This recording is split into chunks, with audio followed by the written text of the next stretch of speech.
ঈদের শুভেচ্ছা জানাচ্ছি। আমি প্রথমেই ক্ষমা চেয়ে নিচ্ছি আমার বিলম্ব হওয়ার কারণে। আমি ঢাকা ছিলাম,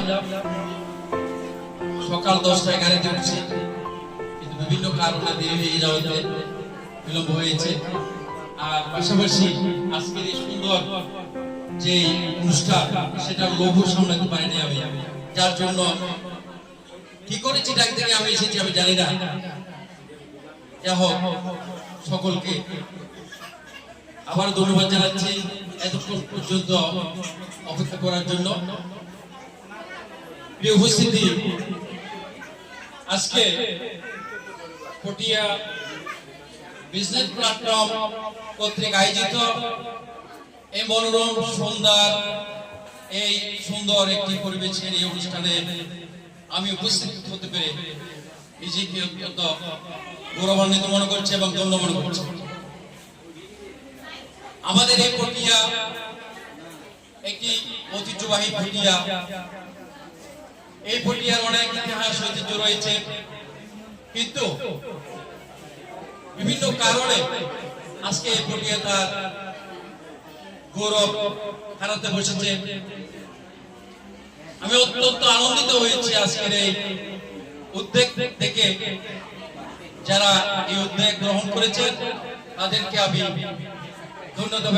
ধন্যবাদ এবং কৃতজ্ঞতা প্রকাশ করছি। প্রিয় উপস্থিতি, আপনারা দীর্ঘক্ষণ থেকে উদ্যোক্তার বিষয়ে বিভিন্ন উদ্যোক্তার মুখ থেকে এবং তাদের গল্প শুনেছেন এবং অতিথিবৃন্দের কাছ থেকে বিভিন্ন উদ্যোক্তা হওয়ার বিষয়ে এবং সফলতার বিষয়ে। বাংলা একটি প্রবাদ আছে, এই পৃথিবীতে যা কিছু সৃষ্টি চির সুন্দর কল্যাণকর, অর্ধেক তার করিয়েছে নারী, অর্ধেক তার নয়। শুধু এখানেই থেমে নয়, আজকে সারা বিশ্বে নারীর অধিকার এবং নারীর যে ক্ষমতায়ন, এগুলো প্রতিটি উন্নত রাষ্ট্রে দ্রুত এগিয়ে যাচ্ছে। আমাদের বাংলাদেশের প্রেক্ষাপটে এটা আরো অত্যন্ত গুরুত্বপূর্ণ। এই কারণে অর্ধেকেরও বেশি হচ্ছে নারী। আমার ভুল না হলে 8,17,00,000 হচ্ছে পুরুষ, আর নারী হচ্ছে 8,33,000 বা তারও অধিক। ঠিক একইভাবে ভোটারের ক্ষেত্রেও একই চিত্র। সুতরাং নারীকে পিছিয়ে ফেলে, নারীকে বাদ দিয়ে এদেশের উন্নয়ন বলেন, অগ্রযাত্রা বলেন, স্মার্ট বাংলাদেশ বলেন, কোনো কিছুই সম্ভব হবে না। তাই বলতে চাই, বর্তমান সরকার বঙ্গবন্ধু জননেত্রীর সরকার ক্ষমতায় আসার পর নারীর ক্ষমতায়নের জন্য অনেকগুলো কাজ করেছেন। বিশেষ করে আপনারা জানেন, মহিলা শিশু বিষয়ক মন্ত্রণালয় আছে বাংলাদেশে নারীদের জন্য, আর আপনার নারী নির্যাতন ট্রাইব্যুনাল আছে। এগুলো নারীদের অধিকার সংরক্ষণের জন্য এবং নারীকে এগিয়ে নিয়ে যাওয়ার জন্য বিশ্ব সরকারের উদ্যোগ।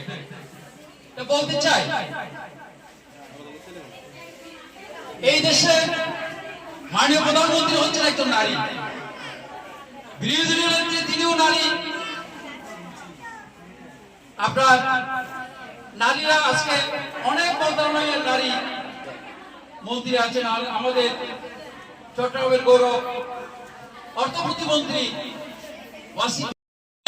উপজেলা ইউনো আছেন নারী, এবং ডিসি সাহেবরাও নারী আছেন।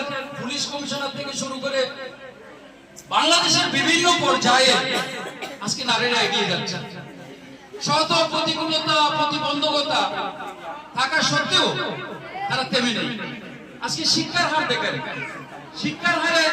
শিক্ষার দিক দিয়ে নারীরা এগিয়ে, ছেলেদের দিকে। আপনার মেডিকেল ভর্তিতে দেখেন 63 জন আপনার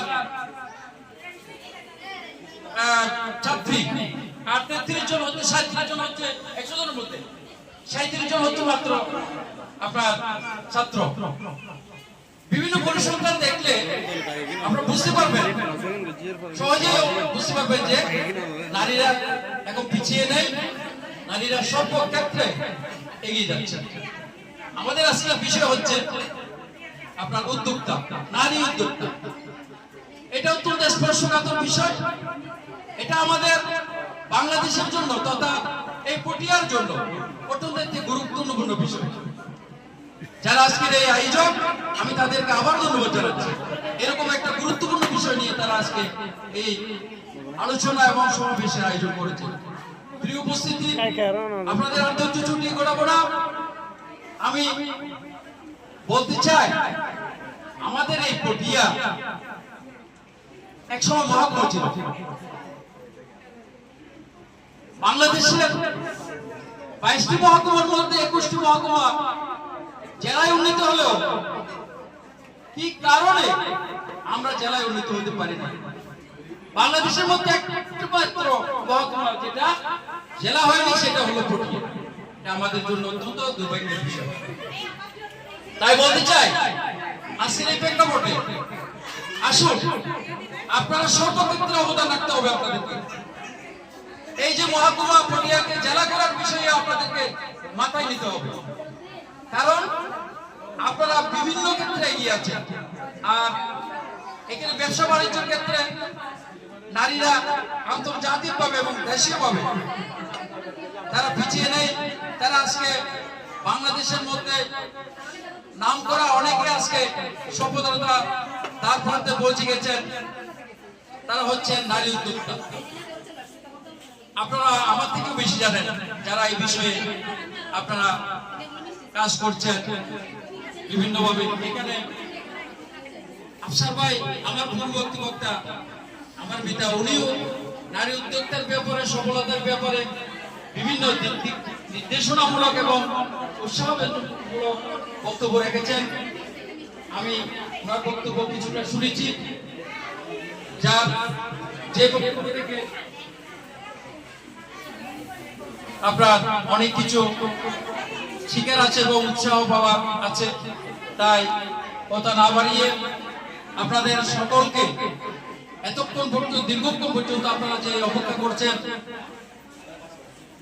সেই জন্য আবারও আপনাদেরকে ধন্যবাদ এবং কৃতজ্ঞতা প্রকাশ করে আমার বক্তব্য এখানে শেষ করছি।